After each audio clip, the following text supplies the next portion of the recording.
Hello, Big Chillians, and welcome back to the Big Chill Podcast. I'm Frank, joined as always with Eddie. Eddie, how's it going?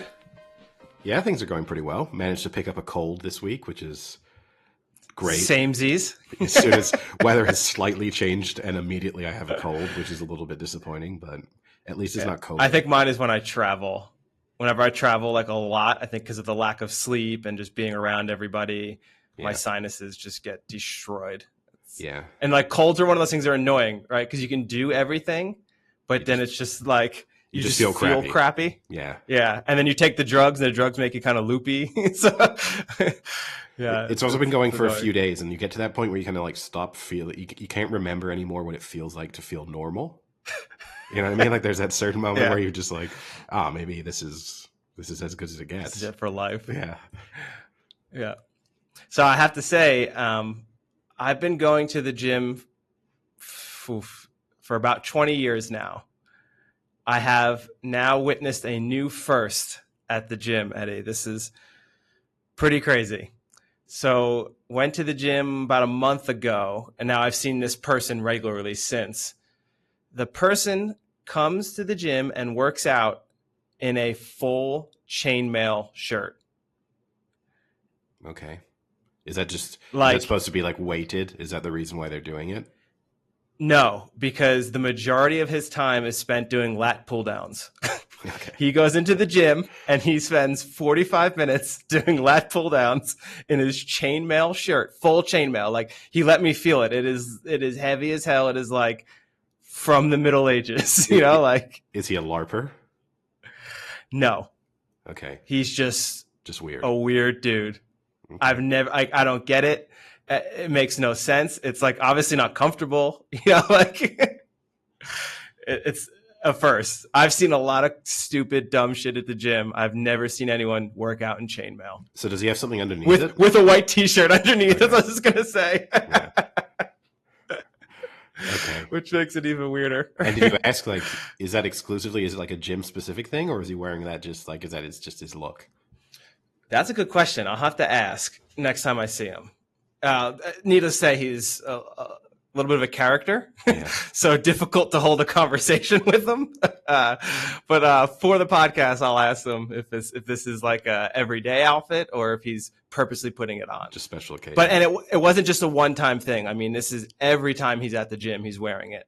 So it makes me actually think maybe it's just for the gym. Yeah, it just doesn't. You would assume someone was doing that for the kind of weight benefits, but then it doesn't make sense if he's not doing exercise. Even if it's for the weight benefits, that's a very unique way to do weight, and to do like weighted pull-ups. Yeah, there'd be more comfortable ways of adding weight to yourself. Yeah, but I guess maybe he's just a huge Thrones fan. Yes, maybe that's all he's got playing in his headphones, just the Game of Thrones theme tune nonstop. That would be awesome. I guess speaking of someone who needs more protection, though, we obviously spoke about Tua and his injury on the last episode. And then last night we speculated that maybe he wouldn't play in the Thursday night football, that either because he wasn't officially in concussion protocol, but maybe they'd find another injury for the reason why he couldn't play, or the NFL would kind of wink, wink, nod, nod, don't start him. He did start, and then he had what will probably be the most horrific injury to witness this season, with just him being the actual... We hope. Yeah, yes. The actual incident itself looked fairly innocuous. I mean, he's sacked and kind of thrown to the ground, but as far as football hits go, you see much more sort of bigger hits on a pretty consistent basis. Like, it didn't look... and then just him in full unconscious mode with the weird finger thing going on that happens to people when their brain stops working. Yeah, and... You know, I mean, I guess we can get right off the bat and speculate a little here, because I'm not an expert in concussions, but, you know, I've actually seen a decent amount. There is actually some research that people at our university do. But, you know, you said it wasn't that big of a hit.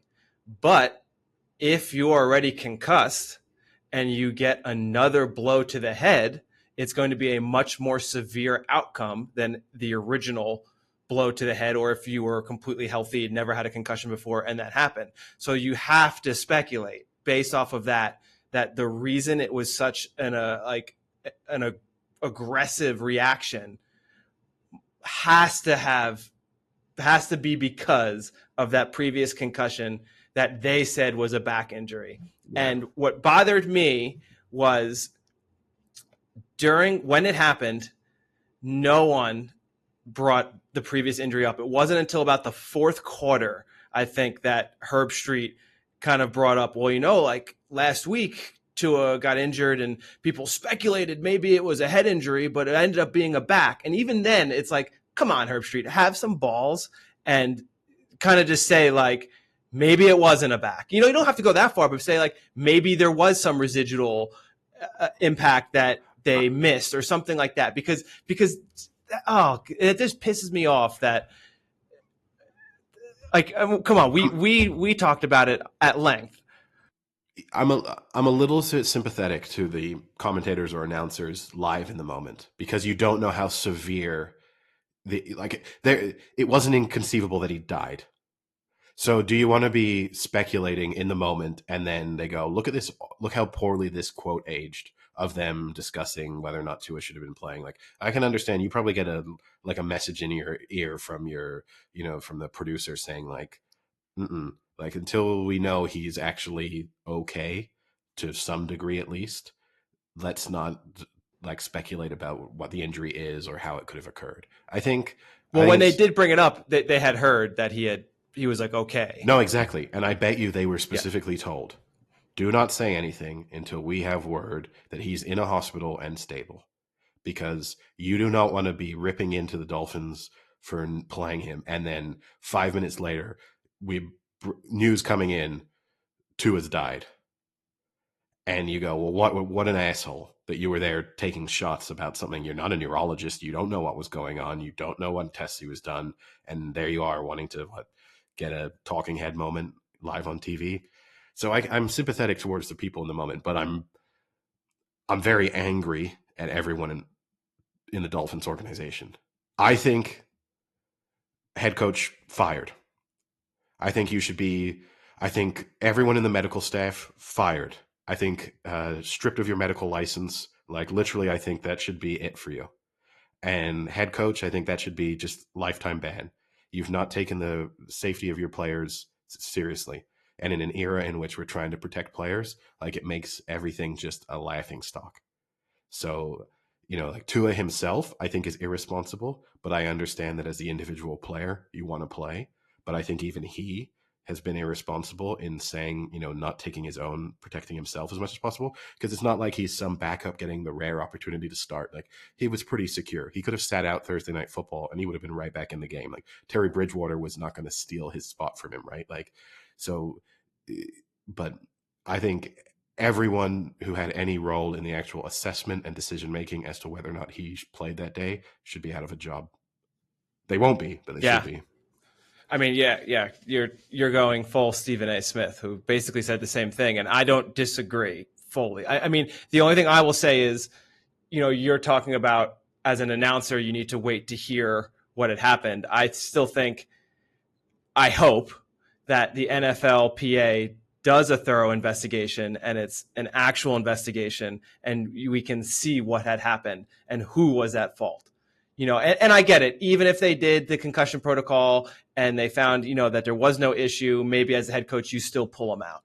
But I think it's a lot less on the head coach in that scenario versus a scenario where they start to do the concussion protocol and the coach comes in and says no, he says he's fine. Don't worry about it. And that, that maybe that's, once you find out what happened, I think then you can really get at who's fully to blame. But I just, for the life of me, cannot believe the fact that he did not have a previous injury to his head with what had happened against the Bills and how he got up, and the fact that he never even touched his back. Like, to say it was a back injury, he never flexed his back, reached for his back. That's bullshit. No, it wasn't his back. So something definitely happened there, and someone either missed it or purposely ignored it or purposely buried it. And I think that's the people that they need to go after, because as sad as it is to say, this is an opportunity to really make an example of that rule and show how important that rule is for the future of NFL players. And I think the players definitely got a wake-up call here and are going to be a lot more aware and a lot more willing to go through those protocols after seeing what happened to Tua. Yeah, but I mean, it gets back to it, right? Even the protocols themselves are flawed. You have players like Gronk has openly spoken about in the past that, it's a reaction test and different things. And you try and you set your baseline in preseason. He's openly spoken about the fact that he would set his baseline lower, like he would intentionally react more slowly when doing the baseline test, knowing that way, if he was a little bit dinged up in the course of a game, it would give him more, room for error. So everyone is at fault here. The players themselves have to take responsibility for their own long-term health. There's no lack of knowledge at this point, so they have to be responsible for themselves. I would have been, and as I said, it's more difficult if you are a backup or a player who's getting 1 week to shine, to try and to say that you're going to, potentially have a, life-changing opportunity by playing a game and you're going to sit that out instead. That's a difficult position to be in. But in the case of someone like Tua, where you're very secure in your starting job, you as a player have to take more individual responsibility. Everyone in the coaching staff has to take more responsibility. Like they have, and the medical staff, they just shouldn't be allowed. I mean, they just shouldn't be allowed to. I genuinely think people should be being stripped of their medical licenses, but in the very least, they should be not associated with, in any capacity with professional football ever again. Yeah. And I mean, people kind of made fun of Any Given Sunday as being a non-realistic movie. And there's that one scene that so comes to mind, Any Given Sunday, about the medical, the doctor who gets fired eventually for kind of faking injury reports and things like that. And then kind of goes back on the head coach and says, you knew it was happening too. So don't take the high road and put it on me when you knew I was doing it. And, kind of what you're saying, that's exactly, has to kind of be what's going on here. I can't believe that McDaniels saw how Tua reacted on Sunday after that hit and was okay with hearing that it was a back issue. Yeah, exactly. I mean, they're being willfully ignorant and negligent to kind of turn a blind eye to something like that. Anyone watching it would have assumed that he had some form of concussion. And yeah, he has a responsibility to his players. You would have just also thought it wasn't a must-win game. You would have just thought that in terms of also just from managing your players, in the end, it's a huge mistake. He's now going to have his quarterback out for an indefinite period of time. Who knows how long? Potentially the entire season. Potentially we never really see Tua again. You never know with how serious these things are. And, so it was a short-sighted decision. And so, that's the real reason. Like, no one benefits from this. The individual player is putting their long-term health at risk. As an organization, as a team, you're risking losing a player to a longer-term injury than they need to. But yeah, it's a really bad look for everyone, and serious sanctions, I think, have to be, thrown down. The issue they have, I guess, is that he, in terms of like what you're saying, in terms of reviewing everything, he never entered the concussion protocol. So they can't even really go back and say, well, were the assessments done correctly? Because he probably didn't have any assessments done. Like he will have had the initial assessment over the course of the game, or when they are watching him on a camera, they will have decided that he didn't need to have the test done, whatever that process is like there. But after that moment, he won't, over the course of this week, unless they, for whatever reason, decided to, which seems unlikely given how they then treated him, he won't have had any of the tests where you could have tried to see, like, what was his brain performance like.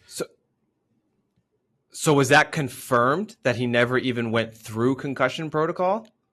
Yeah, that was confirmed. That was confirmed on Monday, because they when they were asked about whether or not he would be playing on Thursday, they said no, he's not even entered concussion protocol.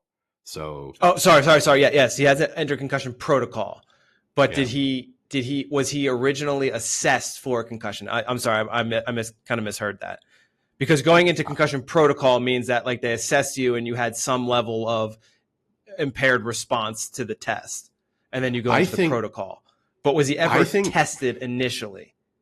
I might be wrong on this. I think even if you get tested, you're basically then in the protocol. Like I think if in the moment they decide, I think, But certainly, obviously, if you have any indication of a concussion during that initial test, you definitely enter the protocol. But I think even if you just are suspected of having had a concussion and get tested in the moment, I think that kind of puts you into the protocol anyway. But I mean, he stated, like, you can tell from how they treated him on that Sunday that they didn't, he wasn't assessed in the way that you would have expected in the game. It's during the game itself. So it's just a real failure on everyone's part. Yeah. And I mean, that's even then a huge failure on the NFL, because the NFL has eyes in the sky just looking at players who have potential head injuries. And like, if you watch one replay of that, his head gets slammed into the turf, and you have to say, oh, I've seen times where a player, his head like barely hits, and they pull him in onto a concussion, for a concussion test. And to see that, and then to see his reaction when he gets up, if he wasn't placed into the testing, then yeah, obviously the team doctors and things like that are to blame, but also then the NFL is going to be in huge trouble, because that's literally what they've implemented, is to have people for that specific scenario. Yeah, it will be interesting to see who the fall guy will be. Someone's going to get the chop, right? Like, someone's going to take some. It's not going to be as wide, like the sweeping sort of reforms that I would like to see, but someone is. They're going to say, well, this person in the You'd like to see the Miami Dolphins team just be stripped, no longer Miami Dolphins. No, I'm fine. It's not yeah, I think everyone in the medical staff gone, head coach gone, offensive coordinator gone, quarterback coach gone. That to me should be like that, not even a question. And I would be a lifetime ban on, probably on the head coach, and certainly on everyone in the medical staff. Well, with that, I mean, do we want to discuss any more NFL? Well, I guess we can look ahead to this week, right? Not the most exciting slate of games we're ever going to see. Yeah. Well, it does mean, though, I mean, we are recording on Friday, so obviously after all this had happened, we're not predicting that it happened. This means now that the Eagles are the only undefeated team left in the NFL after 3 weeks, which I don't think many people would have predicted. Only having one undefeated team after 3 weeks or 4 weeks in it being the Philadelphia Eagles. So, yeah, no, it's a fairly unpredictable season so far, and you have to say, from the Bengals' perspective, that was an important win for them, and not that they should be happy, obviously, that what happened to Tua, but that game was very much in the balance. I mean, they even didn't win it convincingly with Terry Bridgewater in, but they should probably be happy in the end, that not in the circumstances in which Tua went out, but the fact that they did get to play against a backup quarterback, because that was close to being season over for them. Yeah. And in fairness to Teddy Bridgewater, he played pretty good. He had a couple nice deep throws, hit Tyreek Hill on that nice deep ball. But yeah, couldn't. Well, I think Bridgewater's kind of that definition, right, of a guy who's just a little bit too good to be a backup, but not quite good enough to be a starter. He's the best backup in the NFL, ahead of Jimmy Garoppolo. Jimmy Garoppolo's not a backup anymore. I guess neither is Terry Bridgewater. So, but yeah, looking ahead then to this slate of games, we got a London game this weekend, which London's calling. Yeah, it feels earlier than usual, but I guess it's probably not. But it does seem super early in the season to already have a London game coming, and it's a pretty good one. Oftentimes they're duds, but this is actually, it's not amazing. Yeah, Vikings at Saints is not a terrible game, and it's a good rivalry. I mean, they've had a couple good playoff battles and regular season battles, so it'll be a good game regardless. I think there's a decent amount of bad blood between those teams. Yes. Yeah, and I guess if we make our pick on speaking about it, then the Vikings are 3-point favorites. I think from my perspective, the Vikings is just so hard. I mean, every year, right? We talk about it. It's so hard to know which version of them is turning up on any given Sunday, and you then throw in the X factor of this being in London and having had to travel an extra distance this week and deal with jet lag and adjusting to the new time zone. There's a lot of unknowns to throw into the mix. But the Saints so far have looked good on defense, but not really struggled to put together anything on offense. So I think I'd expect the Vikings just to have too much firepower for them. So I'd expect them to win and cover the spread. Yeah, I'm with you. I think the Vikings are, I think they have a great offense, and the Saints defense is decent, but I think with the Vikings, they're going to score. at least 20, and I don't know if the Saints can score 20 points. It's pretty close, and they don't look that great. So I'll take the Vikings to win and to cover. I'll take the Kirk Cousins IV this week. All right. And then maybe I can get over my cold with a little Cousins in my blood. I'll hope for the same thing. The unvaccinated blood, it has to be said, I guess. The next game, I guess, game of the week, Bills at Ravens.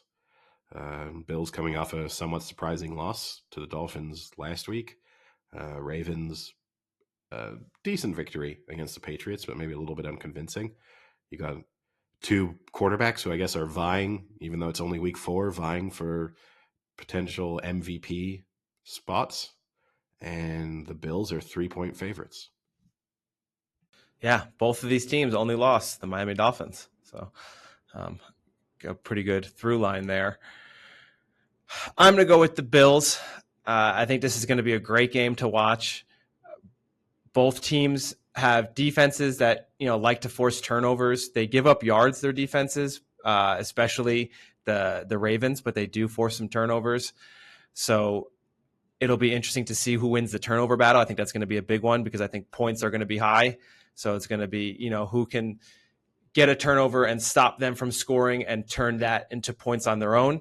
So for me, I'm going to go with the Bills. I just think still they're the best team in the NFL, but it should be a really enjoyable game. So I'll take the Bills to win and cover. Yeah, I agree with you. I think the Bills are the best. I think last weekend was more of a blip. We kind of spoke about it on the last episode, how even when you looked at that game, they dominated it, even if they weren't able to actually get the win itself. So, yeah, I think they'll just be too good. And I'll take the Bills to win and to cover. Up next, they have the Bears at the Giants, two teams that are probably having surprisingly good seasons so far, and the Giants are 3-point favorites. Yeah, I got to take the Giants here. I think, when you look at who they've played and how they've won, I think it's a little better than the Bears. The Bears beat the Niners in an absolute monsoon game. So you kind of throw that one out the window. Then they got destroyed by the Packers and then, beat the Texans. So I don't think they're that great. Justin Fields does not look good at all right now. More, double. I think got four interceptions on like 2 touchdowns. So I think the Giants are a decent team, and I think Daniel Jones is not as bad as everyone thinks he is. And I think this is a good opportunity for him to have a decent game here. So I'm going to go Giants to win in a cover. Yeah, I'm going to agree with you again. We're in complete lock and step at the moment. But yeah, Justin Fields has 297 passing yards through the first 3 games of the season. That has been on 19 different occasions so far this season. A quarterback has done that in a single game, and that's terrible. 4 quarterbacks have already done it multiple times this season. It is a record through 3 games to have in terms of how poor their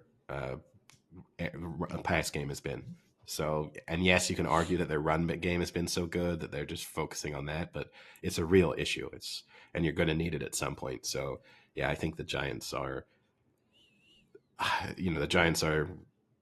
sort of one of the better bad teams almost in the NFL, and the Bears are just kind of like a mediocre bad team at this stage. Although I think they're going to get worse. Saquon looks good. Yeah, so far he's back. Yeah, until he gets hurt. Yeah, everything's good.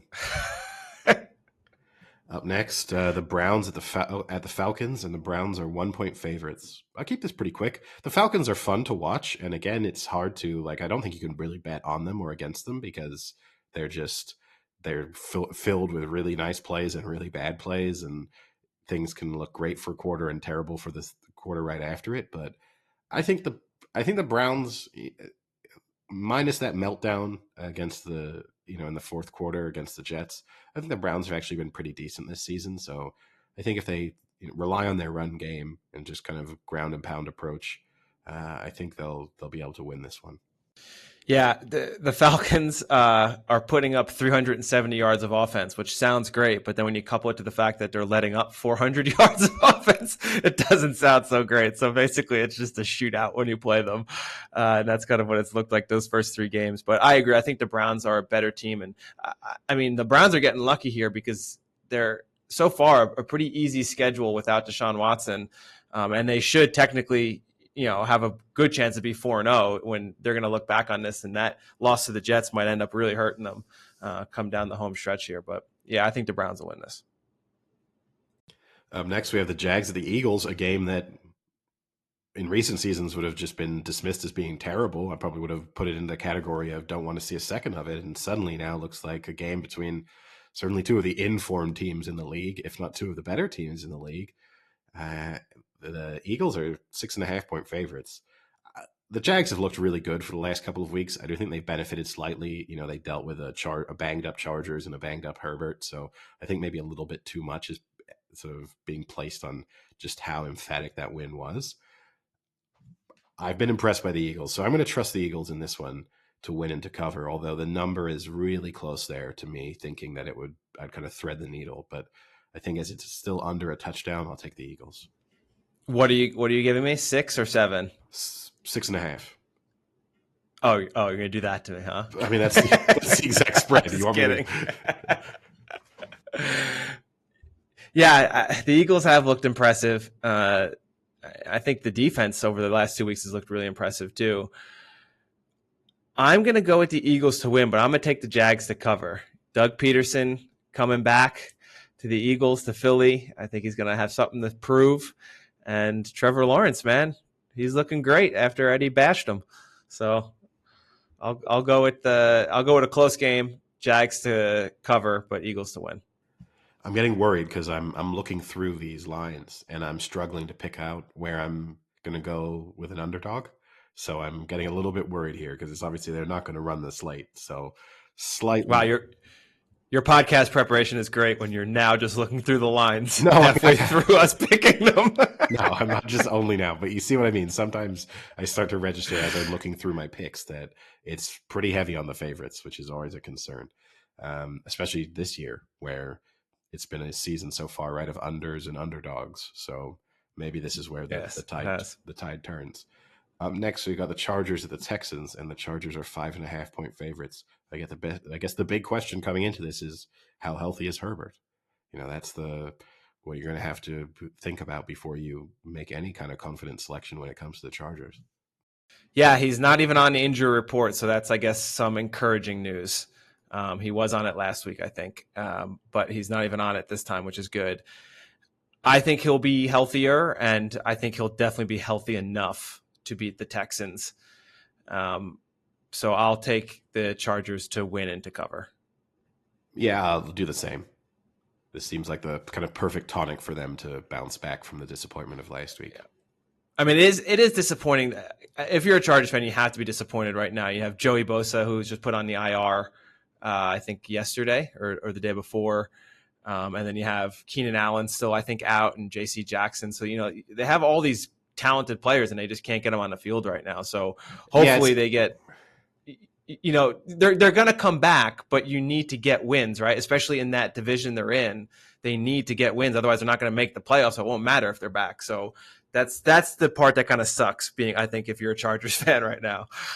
Yeah, it's always a tough one, right? There's those teams that just seem year in, year out to get hit by more injuries. The Chargers are one of them. The Niners are another one of them, right? Which you love to make fun of. But they just are the teams that every year it feels like that's one of the things you can say. The Cowboys are kind of in that category as well, where you just go, oh, well, if they could just stay healthy. And it's not the same players. It's not anything. It's just like key players pick up injuries at bad moments in time. Up next have the Seahawks at the Lions. And the Lions, now they're just hadn't been a favorite in forever, and now they're favorites every week. They're 3.5-point favorites. This is tough because you have to ask yourself, are you ready to trust the Lions? No. I think I am. I think in this situation I am, just because as well as the stats look on Geno Smith right now, I think there's a little overhype going on. And I think that's, I watched that game against Atlanta and I wasn't very impressed. And besides that first half he had in Denver, I haven't really been impressed. So I think his stock is now coming back down to the norm of what you're going to get with Geno Smith. So I'll take the Lions. I think they're trending upward. They're nowhere near a playoff team yet, but they're definitely trending upward. So I'll take the Lions to win and to cover. Yeah, I'm not ready to trust them yet. So as much as I don't think the Seahawks are a particularly good team, I'll take the Seahawks with the points, definitely, and I'm even going to take them for the money line upset. Yeah, and I guess a big note for that game is Amon-Ra St. Brown is out. And he's been the leading receiver and has been really like Goff's go-to receiver so far this season. So it'll be interesting to see where he can get the ball to then without St. Brown. Yeah, and up next we got the Titans at the Colts, two teams whose seasons are not going as they would have hoped. And the Colts are 3.5-point favorites. I really don't like the Colts much this year now from everything I've seen from them. I know they obviously got the win last week, but it's just the Titans are officially last year, we had the long discussion where they garbage adjacent, whatever. They're fully in the dumpster at this point. The Titans are just in the dumpster, and they're close to having the dumpster being moved out back to be towed away. So I'm going to take the Colts to win and to cover just on the basis of how bad I think the Titans actually are. Yeah, I'll go with you, I guess, on that. It's in Indy. I don't know if that helps, but to be honest, it's really a game that I would stay away from for any kind of bet, just because I don't know what either of these teams is going to put out. I mean, even Derrick Henry this year hasn't looked phenomenal. I mean, he's got under 200 yards rushing so far. Taylor, he's at least up there again, but I can't trust them, especially Matt Ryan. Like, I don't get what's going on. Is he done? Was that it? Should he have just retired? I think it looks like it at this point. Indianapolis now, right, is where quarterbacks go to die. Like, it's just you're kind of coming towards the tail end of your career, and this is where you go to wrap things up. Yeah. Hasn't been pretty. No. Up next, the Washington Commanders at the Dallas Cowboys, and the Cowboys are 3-point favorites. The Cowboys, they got their win on Monday Night Football against the Giants. A little bit of luck involved in that. I can't trust them in the current situation. I think the Commanders have looked pretty competent so far this season. So I'm going to go with the Commanders to win and with plus the 3 points. It would be nice if it had been 3.5, but I'll take them plus 3. Yeah, obviously Dak out, Cooper Rush still in, which might be a concern, but I think what you have to look at is their defense and what they did to the Giants' offensive line and what they did to Daniel Jones was really good. And Carson Wentz is not someone who likes to get hit. So I think they're going to have the same strategy and really put the pressure on Wentz, and he's going to fold. So I'll take the Cowboys here to win and to cover. And then we've got the Cardinals at the Panthers, and the Panthers are 1-point favorites. It's so tough in this one because, the Panthers have looked all right so far this season. And, the question with them, they're another team where you're kind of assessing how healthy are they and is Christian McCaffrey playing? That's usually the key for them. So it's a check in that regard. Questionable currently. Yeah. I think that's just his status every week until he's out. But as much as I don't think the Cardinals are particularly good, I actually think this is a nice matchup for them, and they're getting a little bit of swagger back. I think they'll win this one. Yeah, agreed. I think the Cardinals are just a better team overall than the Panthers are at this point, so I'll go Cardinals as well. And then we have the Broncos at the Raiders. Another two teams whose season has not gone as they would have hoped, especially for the Raiders, who are still searching for their first win. Obviously, the Broncos pulled off the Sunday Night Football win against the Niners last week, but have yet to look impressive so far this season. At some point, I think the Raiders are a genuinely good team. So at some point, they're going to start winning games. And I just think they're better. And they're 2.5-point favorites. And I think they'll win and they'll cover. Yeah, I think the Raiders will win this. I am not impressed with the Broncos at all. I mean, that win against the Niners was one of the just limpiest wins I've ever seen in my life. I mean, I couldn't believe they even won that game. And Nathaniel Hackett so far, to me, looks like a coach that is not ready to be a head coach. His play calls aren't good. His time management is terrible. They have the worst red zone offense. I think their red zone offense is like 12% scoring a touchdown. It's worse than the league. He just does not look like he can handle it. He's not utilizing Russell Wilson like he should be, or the receivers for that matter. So until they figure something out and start to click, I have to go against them. So I'm going to go with the Raiders, who you're right, I think are a good team and eventually have to win. So I think this is a good opportunity for them to get off that skid and get a win. Yeah, I mean, you look at that game against the Niners. I mean, it's basically one effective drive, right? The Seahawks fall into that category of, can they score 20 points? And this Raiders team, if anything, especially at home, you would expect can at least score a couple of touchdowns. So, and I've yet to see anything from the Seahawks to convince me that they're going to be the Broncos. The Broncos, sorry, it's the Russell Wilson factor. But I've yet to see anything from them to convince me that they could win a game, 35-30. And then we've got the Packers, the Patriots at the Packers. And this is the game, I think, that just reminds everyone that Brian Hoyer is still in the NFL. I think that's it's impossible. The Packers, I didn't think the Patriots were particularly good, even when they had Mac, who has been bad. So I guess you could say that Hoyer probably won't be that significant of a drop off based on what Mac has done so far this season. But still, the Packers haven't looked great. Their defense is good. They've shown that throughout the course of the season. You can tell it's like a very typical Packers, where early in the season their offense still trying to find its feet, and they don't. There's that kind of just a half step too early, too late on a few things, and Rodgers isn't quite in sync with all of his receivers. But I think with a combination of their pretty good defense and the fact that they are, those extra games, I just expect them to get better each week. I'm going to take the Packers to win and to cover. Yeah. I mean, I'll pull the aggressive move you did last year. The Patriots are garbage. They are in the dumpster. With or without Mac Jones, they are not a good team. So I will take the Packers to blow them out here. Yeah, I mean, before we move on, though. Okay, go ahead.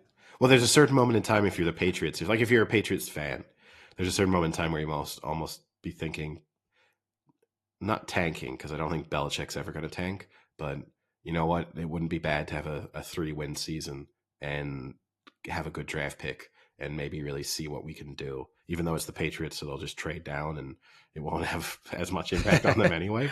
But yeah, you feel like you're almost in that mode. Yeah.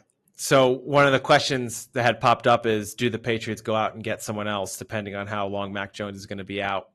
And one of the articles I read, they brought up 3 quarterbacks who currently are not on a roster, being Ryan Fitzmagic, Cam Newton, and Colin Kaepernick. So out of those 3, Eddie, if you have to bring one in, who are you bringing in? I don't think Fitzpatrick is realistic, because if you're him, now that he's gone media mode, and I don't think there's a guarantee. I think he's actually pretty good on TV, but I don't think there's I think if you're him, you're probably worried like, okay, I probably slipped in at just the right time here to get a pretty good media job. And if I go back into the NFL and then Brady retires and a couple of other guys retire, I might suddenly find myself out of a job from a media perspective. So the smarter decision for him is probably not to come back. But he's quirky, Eddie. You never know what to expect with him. Yeah, and I guess he's familiar with the Boston area, right? So yeah, and he was actually in tears at halftime during his halftime analysis. I don't know if you saw that. Yeah, but I mean, Kaepernick. I don't think Kaepernick's a viable option, and that's not from a political standpoint. It's just like he's been out for so long at this point. How on earth are you bringing him in? I think. I think Cam Newton is probably the smartest thing they could do. He also has that advantage of having been on the team a season ago. Yep. So even though it's a new offensive coordinator and things will have changed, just a little bit more familiarity with the style of play and probably some of the plays that are still in the playbook. So I think... Is he an upgrade from Hoyer? We'll find out, right? Probably yes. I mean, in their peaks, obviously, yes. But now, who knows? But well, I guess. Yeah, but he can't go back and get 2016 Cam Newton, unfortunately. I don't know. I guess we'll see how bad Hoyer is. And it also goes back to at which point, if you're the Patriots, do you just think, let's just shut things down pretty much? Like, we're in a division with the Bills. So, and okay, the Dolphins now maybe are more beatable potentially. And so you could start to think that the division itself is a little bit more open than it was 24 hours ago. But still, I think he'd probably just think, let's just shut this down. Let's Hoyer see out his career basically and play a few games, and then we'll reassess next season. And then we've got, I think, two really interesting primetime games for different reasons. You've got the Chiefs against the Bucks, so two definite Super Bowl contenders. It's obviously always that interesting story, Mahomes versus Brady. Brady hasn't looked great so far, but the Bucks defense looks really good. Obviously, the Bucks will be getting, I mean, Mike Evans is back. They'll have a few more options in terms of their, wide receivers in general. The Chiefs coming off a disappointing loss last week, and you got the Chiefs as 1-point favorites. This is a tough one for me because the Chiefs, I'm going to back the Bucks here. I'm going to take the Bucks with the point and to win on the basis just that it just still feels like on offense the Chiefs are just missing something. The Bucks have played them pretty well from a defensive standpoint over the last few seasons, and I just think that they'll be able to kind of shut the Chiefs down a little bit and turn this into, like, we've not seen much from the Chiefs running game. That's always the big concern. Like, if they need to just start grinding out yards, how are they going to be able to do it aside from just using Travis Kelce as the release valve over and over and over again? It's just difficult to know how they're going to just pick up 5-6 yards at a time. And so I just think the Bucs defense could have a stranglehold on this game. Yeah, obviously, most people will remember the last time they played was in the Super Bowl when the Bucs really took it to them, 31-9. I'm. This is tough because I am more of definitely a Chiefs fan. So obviously, I prefer to see them win, but I honestly do think they're the better team right now, just because the Chiefs will score, and the Bucs offense just does not look good right now. Granted, they have a lot of injuries, and I think people are going to start to come back, and they'll, like you said about the Packers, I think the Bucs will progress as the season goes on. But right now, at this point in time, I think the Chiefs are the better team, and I think they're going to win this game. All right. And then to wrap things up, Monday Night Football, Niners back in prime time. It's Rams at the Niners, and the Niners are 1.5-point favorites. I think this is an easy Rams win here. Really? I don't know why. I don't know that spread. I don't get it. I really? just don't see it. You've been impressed by the Rams so far? I mean, I've been more impressed by the Rams than I have by the Niners. I haven't been super impressed by either of these teams. The one thing I will say is, at least from the Niners' perspective, their defense has looked really good. I don't know what about the Rams has looked particularly good so far this season. Like, Stafford doesn't look healthy. Stafford doesn't look good. It's just Cooper Kupp or nothing. It's kind of true. I mean, I look at the Niners, like, where's Debo been? Yeah, I mean, I guess they're, there's probably... Especially now, right? Like, now that you have Garoppolo, you need your big players to step up more. And the first 2 weeks, Kittle was out too. So he was basically your big playmaker, and you barely heard from him. Well, he had a couple fumbles, right? So that kind of blotted his copybook a little bit. I don't know. I just think fundamentally the Niners have lost 2 games they should not have lost. They still haven't looked good at any point this season, and they haven't really been. I don't think they've played anyone particularly good either. The Broncos are not great, but they should have still won that game. And I just think their defense is really good. And if anything, so far this season, it's been a league that favors good defenses so far. So I think for that reason, I just trust them a little bit more than this Rams team right now, who don't have a running game. Matthew Stafford's not great. It's just a case of you just double, triple team Cooper Kupp every play, right? And then see what else the Rams can do. Yeah, I'm just surprised that this is a spread in favor of the Niners with Jimmy G starting. It's as if all of a sudden now Jimmy G is the better option. I just don't see it. He looked okay, but nothing great. I mean, he looks slightly. I'm gonna say he is slightly worse than what he was when he was the starter, and when he was the starter, he was decent at best. So now you're getting just an average level quarterback. The other thing to throw into this, I guess, I'm not a huge believer in this, as you know, but the Niners have kind of owned the Rams in recent seasons. Even when the Rams have been really good and the Niners have been mediocre, the coaching matchup, it's just been one that Shanahan has always come out on top of. And yes, the Rams won the NFC Championship game, but that was another game the Niners really should have won. So if you do look back through recent seasons, it favors the Niners from just the fact that Shanahan has always been able to scheme things that work against the Rams. So I think that's the other thing that the other positive for them. Yeah, the Niners have won the last 6 regular season matchups, and the most notable being that the week 18, right? Because now there's 17 games. Yeah, so week 18 victory last season. Yeah, that got the Niners into the playoffs. Yeah. Well, yeah, you're right. I mean, and I think there is something to that. And I think there's something to that when you're looking at the time point where it matters, where the head coaches are the same and things like that. If we were to go back 20 years, then I think it's kind of, you're just pulling at strings there. But I do agree with you. I think it seems as if Shanahan has McVay's number. Yeah, I think it matters when it's head coach v. head coach. When you can see, and it's not just like, I don't like it when it's like, oh, this quarterback loves playing against this corner.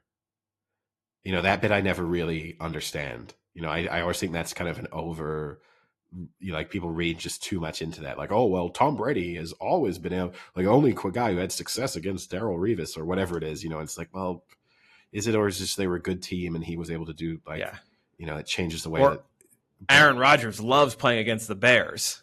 Or is it just the Bears have sucked for the past 15 years? Yeah, no, but I do think, yes, when you have these situations where you can really see where it feels like, especially when you have someone like Shanahan, where from game to game, he kind of changes what he does. So in terms of how much they run, the type of runs they call and stuff like that, that does vary pretty significantly for the Niners. So when you just get that feeling that all right, he's one step ahead when it comes to playing against the Rams, he's always been able to isolate. One thing you can definitely say is he's reduced the impact that Aaron Donald has had on games. Now, Aaron Donald will probably go on to have a monster game this week, now that I've said that. But, they've kind of neutralized the impact of Aaron Donald in a lot of games and kind of been able to run the ball away from him, basically. But, yeah, it will be interesting to see. And I guess as we're doing a preview, worth mentioning, we've got the ARC this weekend on Sunday. It will be meaning that I will miss the London game as I will be at Longchamp for the races, but maybe worth just doing a quick preview of the 2022 Prix de l'Arc. Do you want me to give my synopsis of the race this year? If you'd like. I mean, I'll preface it right by saying, because I think you're probably going to point out the fact that this might not be the greatest race we've ever seen. And It is true that normally we come into the ARC and there is, one or two superstars in the field. And oftentimes it's seen as the opportunity for one particular horse to really sort of put a stamp on their season or their career. In recent years, you've had it with the likes of Enable and Trev and Golden Horn. And, kind of it's quite a long list of horses that have gone into situations where you feel like this is the kind of cherry on the cake for them and a real test of quality for every horse involved. Not so much the case this year, although you do have last year's winner in Torquato Tasso returning. So it feels like it's being slightly overlooked, but maybe an arc that slightly lacks in star quality. Yeah.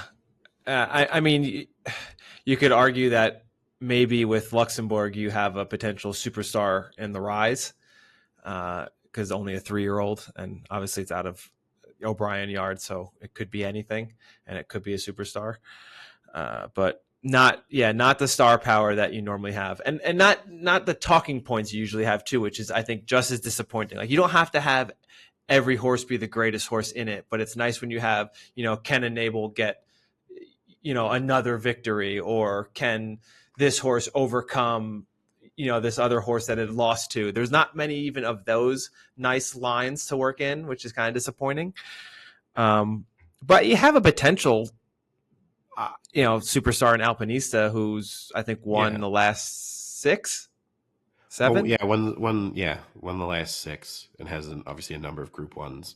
Alpinista feels like a slightly overlooked horse at times when there are discussions about the best in the world going around, in part because Alpinista sort of made a career out of running slightly obscure races. This would be seeking a 6th successive Group 1 win. So on paper that looks amazing, but having run extensively in Germany and in France and stuff, it just sort of seems kind of a journeyman style career.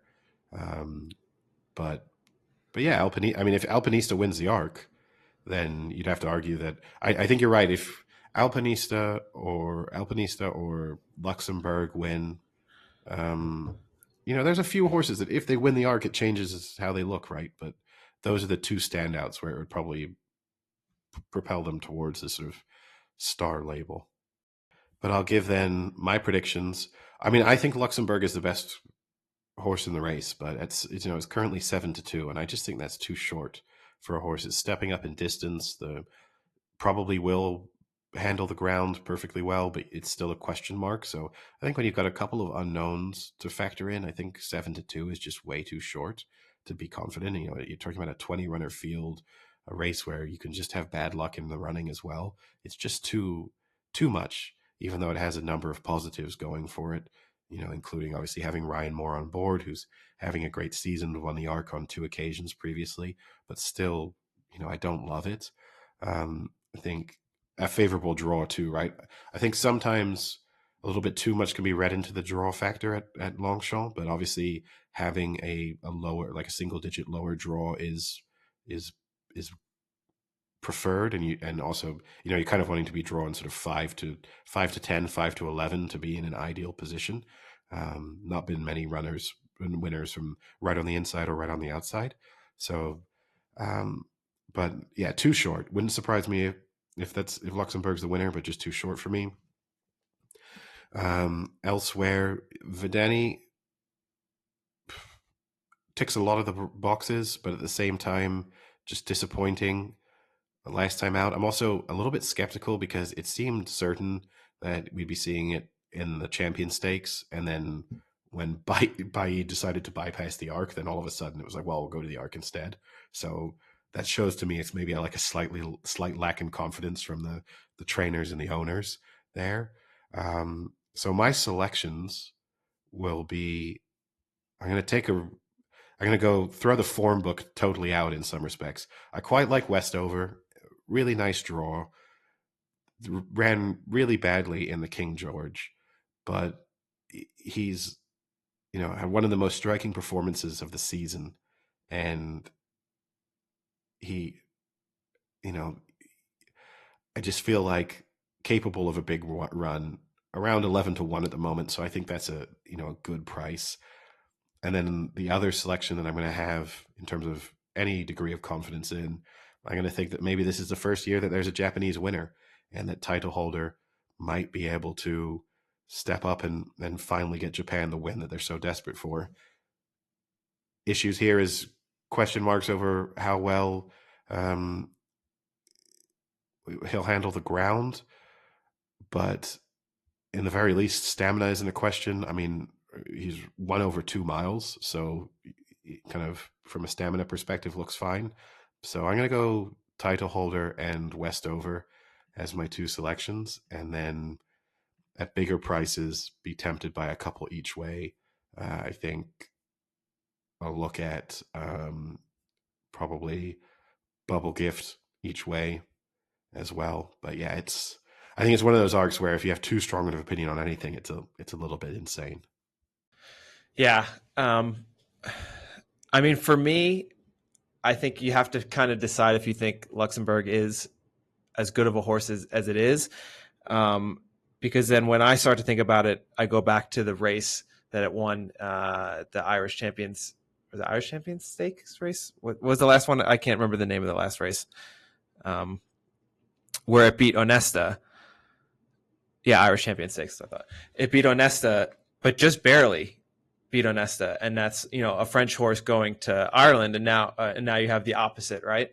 So I think I kind of like Onesta down at 12-1. You have a horse that's favored and a horse that lost to it by half a length is 12-1, and that horse has gone the distance, the same distance as the Arc, and won a Grade 1 at 1 mile 4. So distance and stamina not an issue for that horse, and whereas Luxembourg's never gone further than 1-2, so it could be an issue. I mean, it's looked like it was traveling strong when it hit the line at that last race, but you never know. So for me, I think there's a lot of value in Onesta at 12-1. So I think that would be my selection. Not, like you said, not very confident. I don't think you can be very confident in a race this open.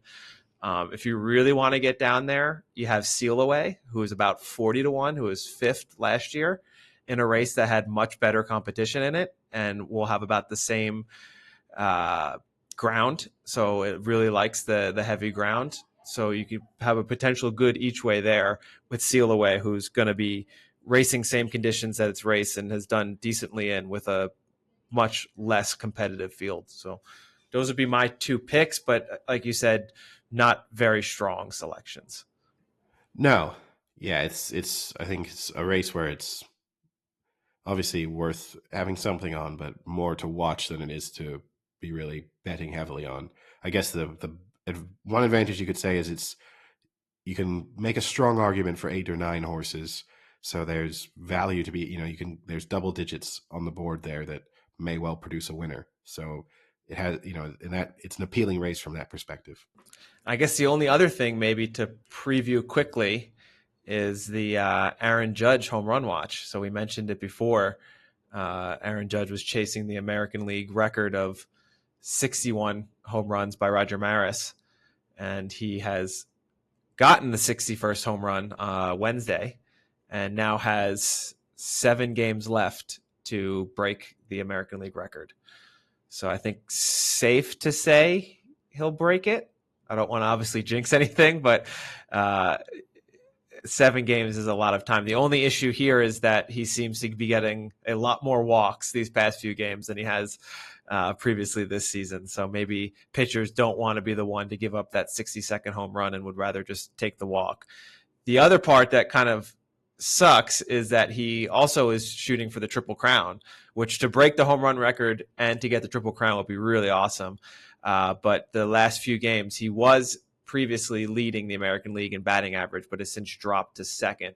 I think he's about like 3/100th of a percentage back right now. So kind of a lot riding on these next 7 games for Aaron Judge in terms of, overall legacy. Yeah, I guess. I mean, yeah. I guess the real disappointment, right, was for that guy who came so close to catching that home run, and I mean looked distraught afterwards. It's going to be hard not to be thinking so about. Close. But it's also the thing I don't understand. Like, yes, it's no matter what, it was going to be worth some money. But if he hits a couple more home runs, how much is it really worth? You know what I mean? So you'd have to catch it and then hope. Well, I hope Aaron Judge doesn't hit another one now. It's like the Tom Brady last touchdown pass, right? You're then in a situation where, like, yeah, the value starts dropping every time he hits another one. Yeah. I don't know if you saw the person who did get it was the bullpen coach for the Blue Jays. Did you see this whole Twitter reaction? No. Oh, so the Blue Jays bullpen coach was the one who ended up getting the ball because it dropped into their bullpen. and his wife is a reporter, a sports reporter. I forget where. And she was kind of just like messing around on Twitter, being like, "Oh, we're rich now. I can finally retire." And then it was turned out that he just handed the ball over, which obviously I think, being in the MLB, I think you kind of have to. I don't think you can charge someone for it. I'm sure there might be some rules or stipulations there, being an employee of the MLB. I also saw too, anyway, because it didn't get into the stands itself, it kind of remains MLB property. Okay. So like within the bullpen anyway, he couldn't have tried to claim it was his, because it's kind of like still officially in not the field of play, but sort of within their territory. And I mean, it's a gray area anyway, sort of like the possession of the ball, even when it goes into the stands. Like fundamentally, if they insisted that you give it back, you have to give it back. Like there's like it is kind of their property. But certainly in that situation, yeah, I don't think he was in a position to really hold on to it. Maybe they'll be nice and give him something though. If you're Aaron Judge, I think you're doing something right. Yeah. Well, he gave the ball to his mother, so. No, I know, but you're giving a nice gesture. No, I know, and so I think he would have been happy that he got the ball back. Yeah, so he could have given it to his mother. So maybe he'll give something to that person. Yeah, I mean, you're writing a $100,000 check or something, right? I mean, he's about to sign a probably $400 million contract, so maybe if you're the Yankees, even you say, "Hey, Aaron, like we'll do this on your behalf if you want, but do you want to?" Because I'm assuming as a bullpen coach, you're probably not earning huge sums of money, so probably be a nice gesture. Now, my final topic, I don't know what else you have planned, is something that we've kind of discussed a little bit off podcast. I actually played the new version of FIFA today for the first time, and I did not play as the Ted Lasso and team has made it into the game. I did not play as them, but it really annoys me that they're in the game. I love it. Why does it bother you, Eddie, so much? It's just like putting a fictional Does this bother you more or less that there are black actors in Lord of the Rings? No, that doesn't bother me at all. But putting a fictional team into what is, okay, it's a simulation, but it's still, it's supposed to be like a real honor in a sense and a cool thing to be in FIFA and like what your rating is and stuff. And it's supposed to be some kind of representation of reality. So to put this fictional team, AFC Richmond, into the game all of a sudden with a fictional manager, I just, you're not playing like Madden and, the Dylan Panthers are in there because everyone loved Friday Night Lights. Oh my God, but they should be, Eddie. Can we pitch that to Madden for like the 10-year reunion or 20-year reunion? We put in the Dylan Panthers. But yeah, it just really, really bothers me. I'm not going to lose sleep over it, right? But it just, and I like the show, so it's not as if it's just that I hate the show itself. It's just like, and I don't want to be one of those people where something becomes too popular and then that makes me dislike it. I try hard not to be one of those people, but something like this. Oh, that's a lie. That's the biggest lie I've ever heard on this podcast. I do try. I might fail, but I try. Something like this makes me dislike Ted Lasso slightly more because it just feels to me as if they feel like it's as if Ted Lasso is becoming some important part of the football world. And then I just think that the actors and everyone involved in the production and like Apple will feel as if no, we're like part of the machinery of football now. And we're the reason the Premier League is gaining fanship. Probably. I'm sure that's happening in some marketing meeting somewhere, saying like, "Isn't this great for the Premier League in England, in the US? Like Ted Lasso is a great way of introducing which that is probably true." Like, I'm sure that Ted Lasso is kind of a good way of converting people who don't like the Premier League into sort of starting to pay maybe pay a little bit more attention to it, even though it's a fictional team. Like, I'm sure there's probably been some converts as a result of Ted Lasso. It just, I don't know, it just bothers me. Like, how upset would you be? They didn't have women in the game until a season or two ago, and then now there's a fictional team in. Like, that's going to be slightly upsetting. Yeah. I don't have a huge issue with it. I mean, it's just a marketing ploy. So it's a video game at the end of the day, Eddie. So to me, it's not that big of a deal. It's not as if they're actually playing in the Premier League. It's not as if next week Blackburn's going to be playing them. No, look, I don't really care.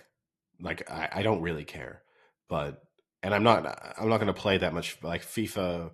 I used to love FIFA, and EA has kind of killed the game. And that would be my other argument. Is like there's so much wrong with FIFA overall that the fact that they dedicated some time to putting this fictional team into it fixed the issues. And I know those aren't the teams, it's not different people doing different jobs, and they won't have had anything to do with the things that are currently like the bugs and whatever. But the fact that some resources were dedicated to creating this fictional team, that bothers me when you're delivering an imperfect game in the first place. But that's my rant for the week done.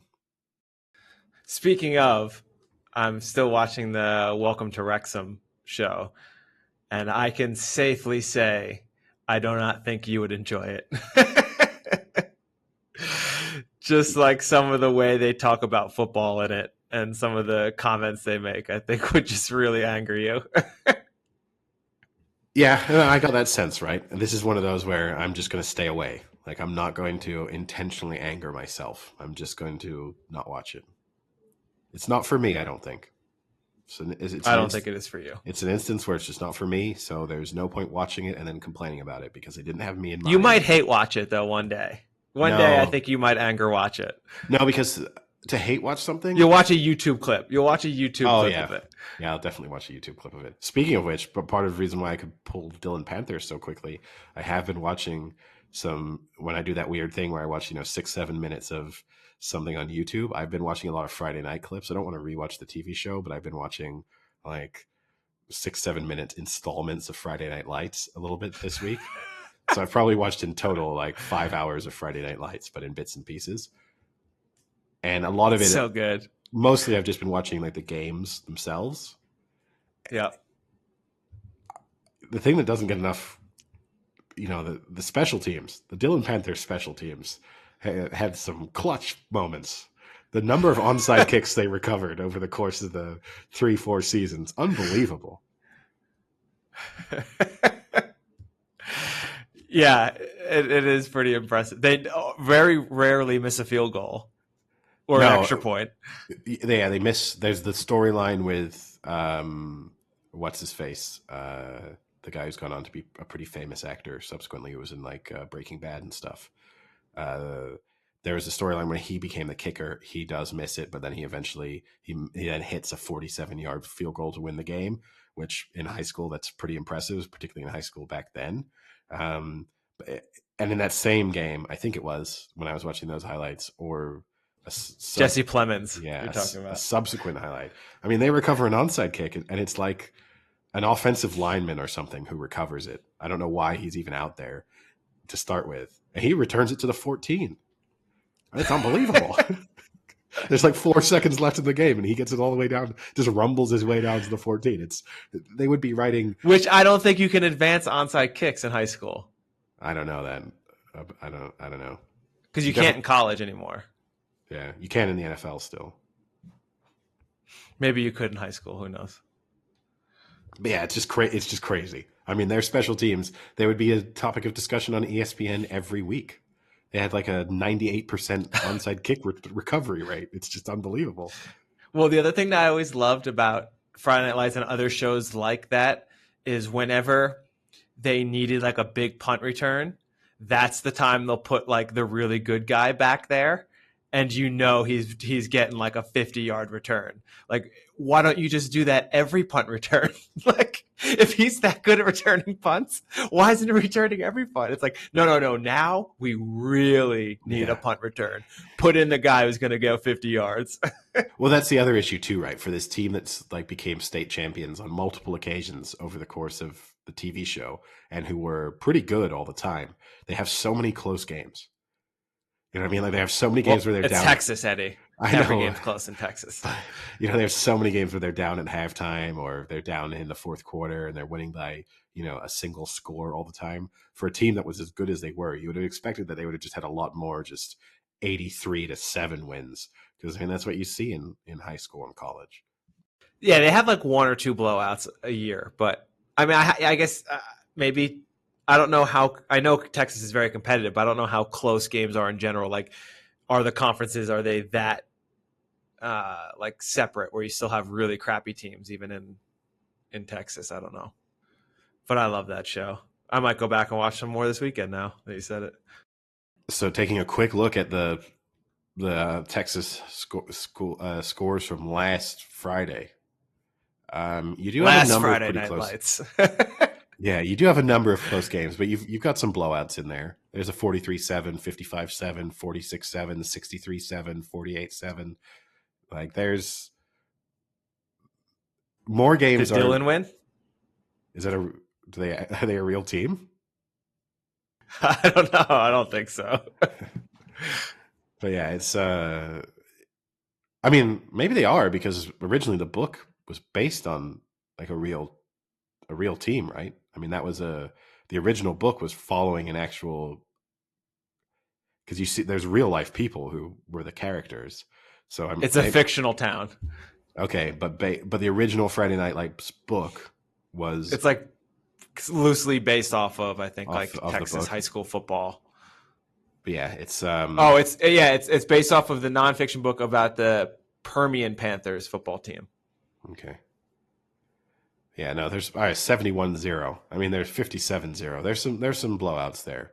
If they were that good, they would have been having some pretty dominant wins on a fairly consistent basis. And the Permian football team right now is 5-0. They're coming to play.